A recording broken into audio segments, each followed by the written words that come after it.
ಜಾನ್ವಿ ಸ್ಥಿತಿ ಸಂಪೂರ್ಣವಾಗಿ ಗಂಭೀರವಾಗಿದೆ ಅಂತ ಹೇಳಲಾಗ್ತದೆ. ಹೌದು, ಸದ್ಯ ಏನಾಗಿದೆ ಜಾನ್ವಿಗೆ ಅಂತ ನೋಡೋಣ ಬನ್ನಿ. ಅದಕ್ಕೆ ನಮ್ಮ ಚಾನಲ್ ಸಬ್ಸ್ಕ್ರೈಬ್ ಮಾಡ್ಕೊಳ್ಳಿ.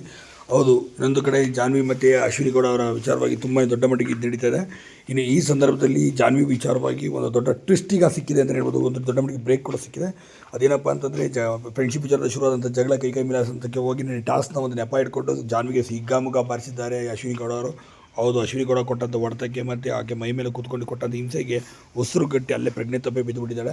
ತದನಂತರ ಪ್ರಜ್ಞೆ ತಪ್ಪಿ ಬಿದ್ದ ನಂತರ ಸರ್ ಈಗ ಆಕೆಗೆ ಈಗ ಆಸ್ಪತ್ರೆಗೆ ಕೂಡ ಕರೆದು ಬಿಗ್ ಬಾಸ್ನ ವೈದ್ಯರು ಆಸ್ಪತ್ರೆಗೆ ಕೂಡ ಶಿಫ್ಟ್ ಮಾಡಿದ್ದಾರೆ. ತದನಂತರ ಚಿಕಿತ್ಸೆಯನ್ನು ಕೊಟ್ಟು ಕರ್ಕೊಂಬಂದಿದ್ದಾರೆ ಅಂತ ಕೆಲವರು ಹೇಳಿದ್ರು. ಸದ್ಯ ಲೈವ್ OTT ಎಲ್ಲೂ ಕೂಡ ಅಲ್ಲಿ ಜಾನ್ವಿಯವರು ತಿರುಗಾಡ್ತಾರಂಥದ್ದು ಯಾವುದೇ ದೃಶ್ಯಾವಳಿಗಳು ಕಾಣ್ತಿಲ್ಲ.